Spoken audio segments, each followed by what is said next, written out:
Ever tried to repipe part of your home using copper, only to realize you need a torch, flux, solder, and about 15 years of experience just to get one joint right? Or maybe you went with CPVC and watched it crack on you the first time you ran hot water through it? There is a better way, and it is called Uponor ProPEX. In this video, I'm going to walk you through the complete process of working with the Uponor ProPEX system from start to finish, covering everything from understanding what makes it different to making your first connection and pressure testing the whole system. Plus, stick around to the end where I will show you a bonus tip about freeze protection that could save you thousands of dollars in water damage. Let us get started.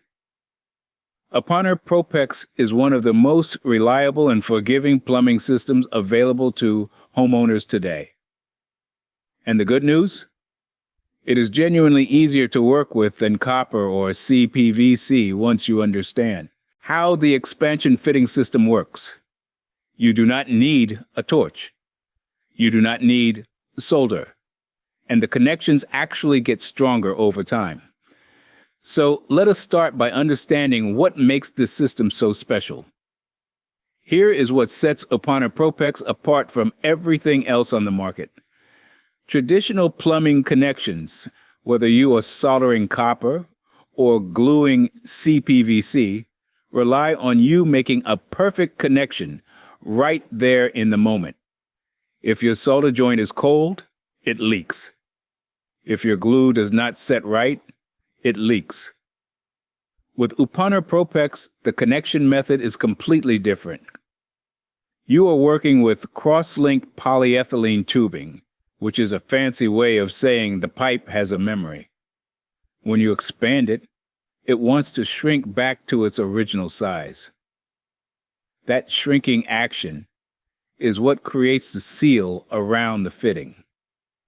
The ProPEX ring on the outside of the tubing squeezes down onto the fitting as the pipe contracts, and that connection actually gets tighter and stronger over the first 48 hours.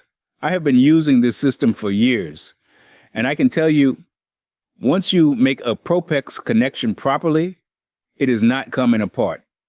The tubing itself is flexible, which is a huge advantage over rigid copper or CPVC. Flexible tubing means you can run longer lengths with gentle curves instead of adding an elbow fitting every time you change direction. Fewer fittings means fewer potential leak points. It handles freezing temperatures better than copper because the pipe can expand slightly without bursting. And because you are not using an open flame, there is zero fire risk during installation. For a homeowner looking at a bathroom remodel or replacing old supply lines, this system is a game changer. Now let us talk about planning your project and getting the right tools together before you start any work. This is where a lot of people make their first mistake. They get excited, buy some tubing, and start cutting before they have a real plan. Take 15 minutes to sketch out your plumbing runs on a piece of paper. Measure the distances from your main supply to each fixture. Add about 10% extra to each measurement for slight bends and routing around obstacles. For most residential work, you will be using 3/4 inch tubing for main supply lines and 1/2 inch tubing for individual fixture runs, like going to a single sink or toilet. Write down every fitting you will need. Count your T's, elbows, couplings, and transition fittings. For tools, here is exactly what you need to have on hand before you start. You will need the Uponor ProPEX expansion tool. Now, you can buy the manual version, which runs around $80 to $100, or you can go with the battery-powered Milwaukee expansion tool, which is what I use on every job. It is faster and easier on your hands, especially if you are doing more than a few connections. You will also need ProPEX expansion heads that match your tubing sizes. So 1/2 inch and 3/4 inch heads. You need a good tubing cutter designed for PEX. I recommend a ratcheting style cutter because it gives you a cleaner cut with less hand effort. Do not use a hacksaw because it leaves rough edges that can compromise your seal. A deburring tool is helpful to clean up cuts. And grab a marker for measuring and marking your tubing. Make sure you are buying genuine Uponor ProPEX rings. They are the engineered polymer rings, usually black in color, and they are specifically designed for this expansion system. Do not substitute with crimp rings or clamp rings from a different system. They are not interchangeable and they will not work properly. Before you make a single cut, shut off the main water supply to the area you are working on. Open a faucet downstream to release any pressure in the lines. Have a bucket and some towels handy because there will be residual water in the pipes. If you are tying into existing copper or CPVC lines, identify exactly where you will make your transition. Now, let us talk about cutting your PEX tubing. This is straightforward, but the details matter. Use your PEX tubing cutter and make sure you get a clean, square cut. I cannot stress this enough. If your cut is angled or rough, the expansion ring will not seat properly, and you are setting yourself up for a leak. Hold the tubing firmly and cut in one smooth motion. After the cut, look at the end of the tubing. It should be perfectly round and clean. If it looks oval or has any burrs, trim it again. I always cut off about 1/4 inch more than I think I need, so I have a fresh, clean end to work with. By the way, if you are finding this helpful so far, go ahead and hit that subscribe button so you do not miss future plumbing guides like this one. All right, let us keep going. Now we get to the heart of the Uponor ProPEX system, making your first expansion connection. This is the part that feels like magic the first time you do it, and I still enjoy watching it happen after all these years. Here is the step-by-step process. First, slide a ProPEX expansion ring onto the end of your tubing. Push it back about 1/8 of an inch from the end. You want just a tiny bit of tubing visible past the ring. This is important because it gives the ring room to do its job. Next, take your expansion tool and insert the expansion head into the end of the tubing.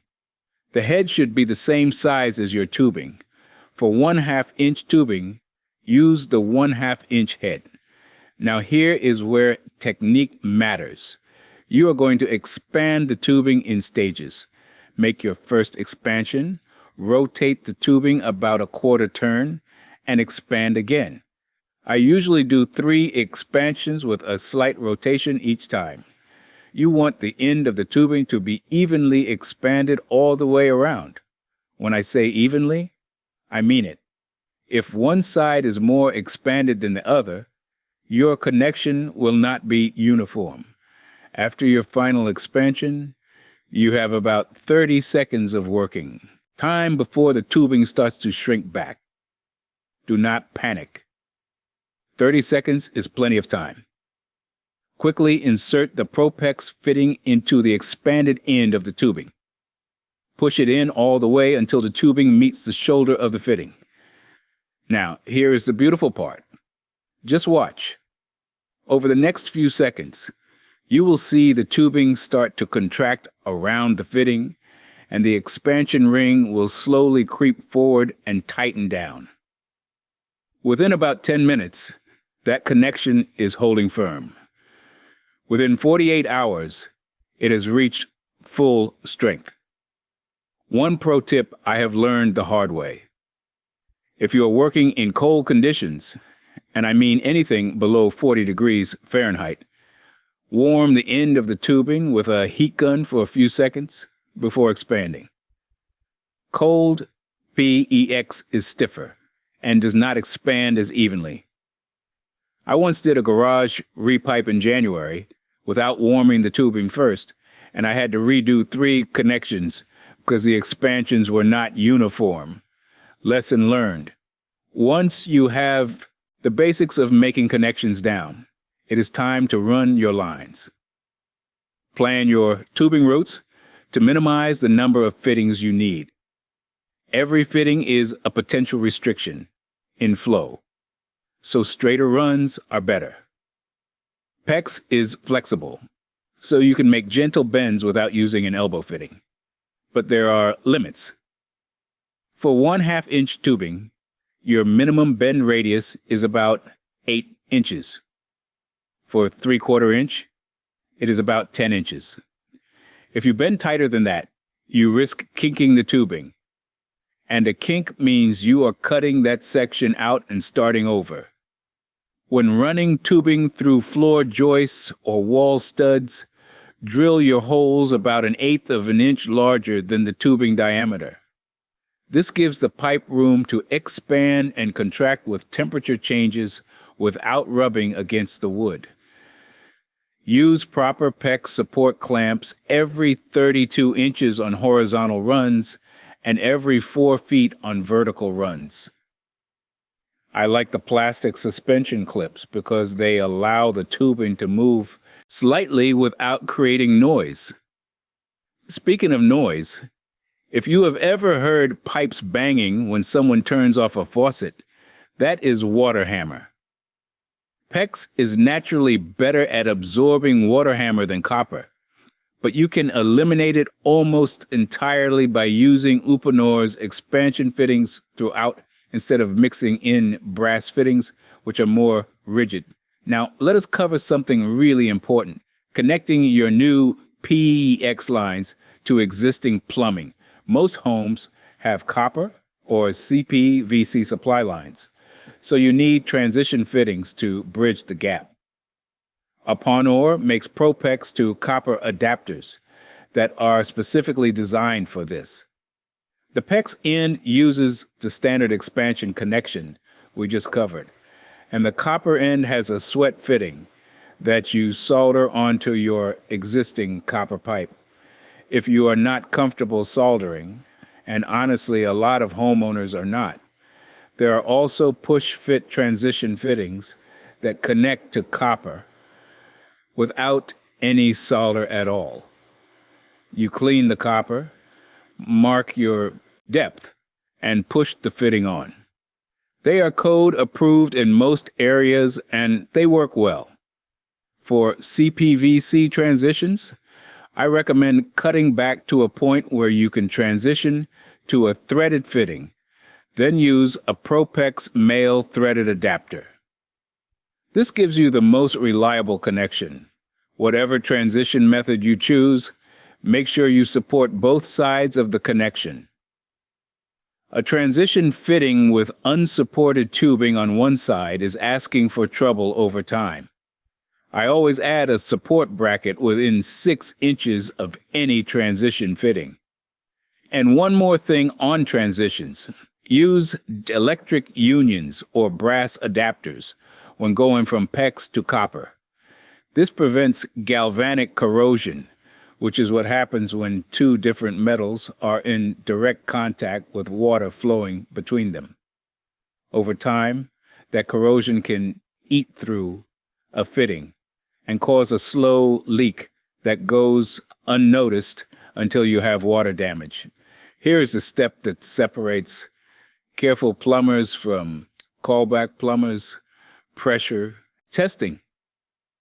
Before you close up any walls or turn the water back on for good, you need to test every single connection. I know it is tempting to skip this step, especially when everything looks good and you're eager to wrap up. Do not skip it. I have seen perfect-looking connections that dripped because the fitting was a hair short of being fully seated. Close off all the open ends of your new PEX lines. You can use ProPEX test plugs for this. Connect a pressure gauge to the system and pressurize it to about 60 pounds per square inch using a hand pump. Now walk away for 30 minutes. Come back and check that gauge.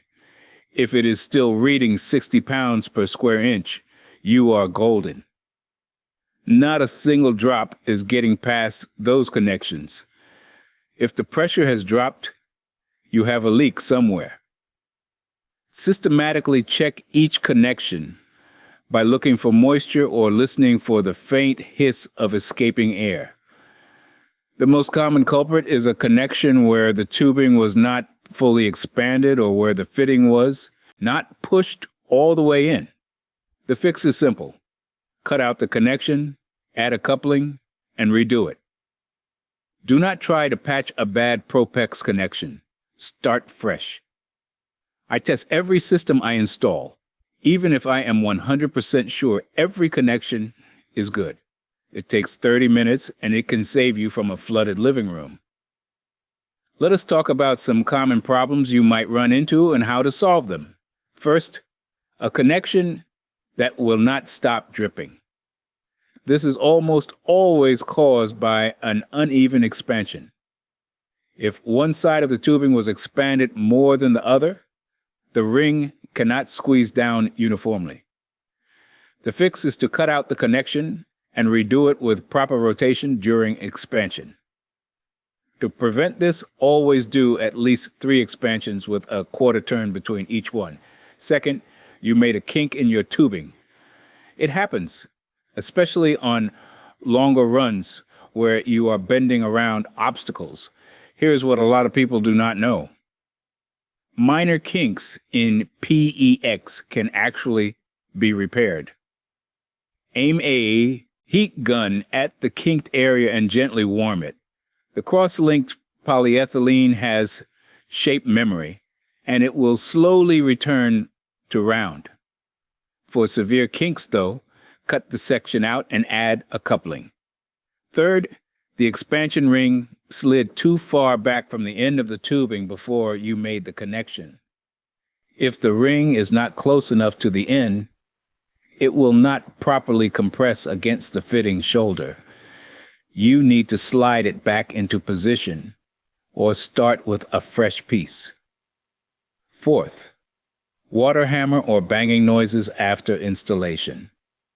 This usually means you need more support clamps along your runs, or you have a section of tubing that is pressed tightly against a joist or stud. Add cushion clamps and make sure the tubing has room to move slightly. Fifth, reduce water pressure at a fixture. Check for kinks in the line first, then check whether you accidentally used 1/2 inch tubing where 3/4 inch should have been used. Also, count your fittings.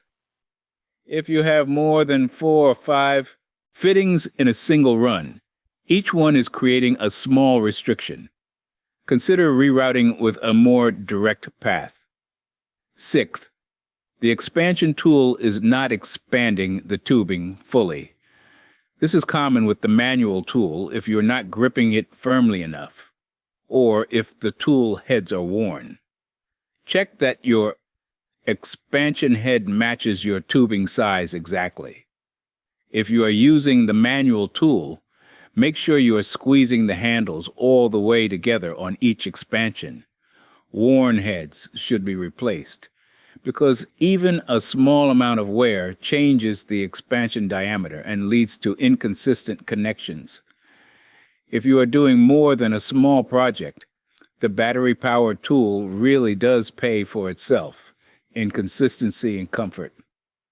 The good news is, if you follow the expansion technique we covered and pressure test before closing up, you should avoid most of these problems entirely. Now, for that bonus tip I promised you at the beginning, and this one is a big deal. one of the greatest advantages of PEX tubing that most people overlook is its freeze resistance. Unlike copper, which is rigid and will split wide open when water inside it freezes, PEX tubing can expand up to 3 times its diameter before it fails. That does not mean PEX is freeze-proof. Water inside it will still freeze and block flow. But it means the pipe itself is far less likely to burst and flood your home. Here is what I do on every job in cold climates. I insulate every PEX run that goes through an unheated space like a crawl space, garage, or exterior wall. I use foam pipe insulation, the kind with the slit down the side that snaps right over the tubing, and I seal every seam with foil tape. On runs that are particularly exposed, like through a concrete block wall, I double up the insulation. This $5 investment per run has saved homeowners I have worked with from thousands of dollars in freeze damage. I once had a customer in northern Michigan whose copper pipes burst during a cold snap while he was on vacation. The damage was over $15,000. When we repiped his house with Uponor ProPEX and added proper insulation, he had 0 issues the following winter, even when temperatures dropped below negative 20 degrees Fahrenheit. If you are in a cold climate, this alone makes the switch to ProPEX worth it. So that is everything you need to know to get started with the Uponor ProPEX expansion system. Whether you are repiping a bathroom, replacing old corroded supply lines, or tackling a full home repipe, this system will make the job easier and give you connections you can trust for decades. If you found this helpful, make sure to subscribe and hit the bell icon so you never miss a new guide. And if you have any questions or tips of your own, drop them in the comments below. I read every single one. Thanks for watching, and I will see you on the next one.